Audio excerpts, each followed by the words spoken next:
In this simple tutorial, I'm going to be sharing with you guys the exact way and the simplest way to cut out a flounce. It is that simple. So this paper is going to be serving as our fabric. So now the first thing you are going to have to do is to fold your fabric into 4 equal places. Okay, so the amount of flounce you want to cut out would determine the fabric you are going to be needing. Now I've folded into 4 equal places, and you can see I have 4 cardinal points right there.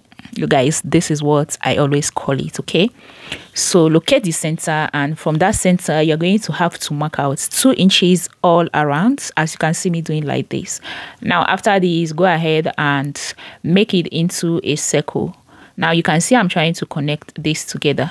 Please, if my lines aren't straight, pardon me, because this is just for the sake of tutorial. Okay, now the next thing I'm going to do is to determine the length of your flounce. So I'm using 4 inches. Be rest assured that this is not constant, like it is not standard. Whatever the length of flounce you want to use, that is what you're going to mark out. So you can see I've marked it all around. Now I'm going to connect from the next point. Okay, remember I started marking this out from the points underneath, but now I'm going to mark it out from the next point. Okay, which you can see me just do. Now after this, from that same point, I'm going to continue to mark out my 4 inches, and I'm going to be doing this all around. Okay, so this is just like marking out a spiral. You know what spiral is, right? So we are creating a spiral, and this is equally called a spiral flounce. We have different ways in which you can actually create your flounce or cut out your flounce.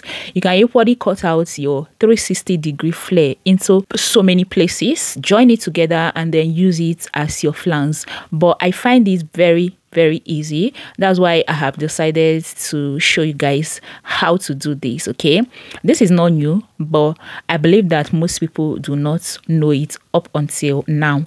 So do well to watch this clip very well so that you can learn this, and do not forget to share this video so that more people can get to see it. So you guys, I'm going to continue marking out these 4 inches until I get to the finish point of my paper, or until I get to the size of flounce that I want. Okay, so this is my ending point. Can you see? Now what I'm going to do is connect it back like this, and I'm going to start to cut this out. So guys, as we cut this, I'm going to be telling you the simple trick that I use to cut out my own flounce. Okay, remember that this is on a paper. Now if I'm cutting on fabric, what I usually do is to fold my actual fabric, which is the main fabric I'm going to be using, and equally fold the lining. But before I fold them, I usually do interface it to give it a little bit of strength. Okay, because you don't want to cut out a flounce like that. So once I am done folding it, I will go ahead and now mark out and then cut it out, so that by the time I want to stitch this, it will be so easy. Now on my flounce, I usually use crinoline right at the tip, so that it will give it that wavy effects. I believe that if you do all of this, you are going to achieve a perfect flounce. I believe with this, you have been able to learn how to cut out a flounce. It is that simple, right? I'll see you guys in my next one.